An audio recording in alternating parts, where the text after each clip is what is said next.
ದಸರಾ ಹತ್ರ ಬಂತು ಅಂದ್ರೆ ನೆನಪಾಗೋದೆ ಗೊಂಬೆ ಕೂರಿಸ್ಬೇಕು ಅಂತ. ಹಳೆ ಮೈಸೂರು ಭಾಗದಲ್ಲಿ ಗೊಂಬೆ ಕೂರಿಸೋ ಪದ್ಧತಿ ತುಂಬಾನೇ ಜಾಸ್ತಿ ಇದೆ. ಆದ್ರೆ ಇವತ್ತಿನ ಬ್ಯುಸಿ ಲೈಫ್ ಸ್ಟೈಲ್ ಅಲ್ಲಿ ಗೊಂಬೆ ಕೂರಿಸೋ ಪದ್ಧತಿ ಎಷ್ಟೋ ಜನರ ಮನೆಯಲ್ಲಿ ಬಿಟ್ಟು ಹೋಗ್ತಾ ಇದೆ. ಹಾಗಾಗಿ ಇವತ್ತು ತುಂಬಾನೇ ಸಿಂಪಲ್ ಆಗಿ ಮಿನಿಮಮ್ ಗೊಂಬೆಗಳನ್ನ ಇಟ್ಕೊಂಡು ಅದಕ್ಕೆ ಪೂಜೆ ಮಾಡೋ ಕ್ರಮ ಹೇಗೆ ಅನ್ನೋದ್ರ ಬಗ್ಗೆ ಈ ವಿಡಿಯೋದಲ್ಲಿ ಸ್ವಲ್ಪ ಮಾತಾಡೋಣ. ಗೊಂಬೆ ಕೂರಿಸೋದಕ್ಕೆ ಮುಖ್ಯವಾಗಿ ಬೇಕಾಗಿರೋದು ಈ 2 ಪಟ್ಟದ ಬೊಂಬೆ.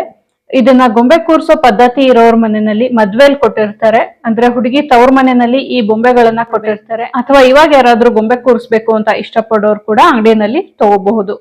ನಾನಿಲ್ಲಿ ಗೊಂಬೆ ಕೂರ್ಸೋಕೆ ಪ್ಲಾಸ್ಟಿಕ್ 3 ಸ್ಟೆಪ್ಸ್ ಇರುವಂತಹ ಮಲ್ಟಿಪರ್ಪಸ್ ಶೆಲ್ಫ್ ತಗೊಂಡಿದೀನಿ. ಸ್ವಲ್ಪನೇ ಗೊಂಬೆ ಇಡ್ತಿರೋದ್ರಿಂದ ಈ ತರ ಶೆಲ್ಫ್ ತಗೊಂಡ್ರೆ ಸಾಕಾಗತ್ತೆ. ಈ ತರದಾದ್ರೆ ದೇವ್ರ ಮನೆ ಒಳಗೂ ಇಟ್ಕೊಳ್ಬಹುದು. ಶೆಲ್ಫ್ಗೆ ಪೇಂಟ್ ಮಾಡಿ ಡೆಕೋರೇಟ್ ಮಾಡಿ ಇಟ್ಕೊಂಡ್ರೆ ಪ್ರತಿ ವರ್ಷ ಗೊಂಬೆ ಇಡುವಾಗ ಈಸಿ ಆಗತ್ತೆ.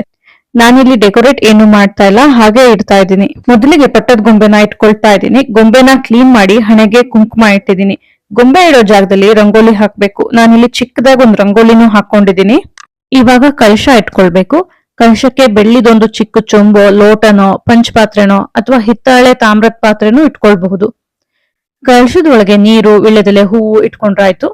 ಕಲಶದ ಸುತ್ತ ಸುಣ್ಣದ ಪಟ್ಟೆ ಎಳೆದು ಅದ್ರ ಮೇಲೆ ಅರ್ಶನ ಕುಂಕುಮ ಇಟ್ಟಿದ್ದೀನಿ. ಇದಾದ್ಮೇಲೆ ಲಕ್ಷ್ಮಿ, ಸರಸ್ವತಿ, ದುರ್ಗೆಯರ ಗೊಂಬೆ ಇಟ್ಕೊಳ್ತಾ ಇದ್ದೀನಿ. ದಸರಾದಲ್ಲಿ ದುರ್ಗಾದೇವಿನೇ ಪೂಜಿಸೋದು, ಹಾಗೆ ಸರಸ್ವತಿ ಪೂಜೆನೂ ಬರೋದ್ರಿಂದ ಇದೊಂದು ಸೆಟ್ ನ ಇಟ್ಕೊಳ್ತಾ ಇದ್ದೀನಿ. ನಮ್ಮ ನಾಡ ಹಬ್ಬ ದಸರಾ, ಅಂಬಾರಿಯ ಸಂಕೇತವಾಗಿ ಈ 2 ಆನೆನ ಇಡ್ತಾ ಇದ್ದೀನಿ.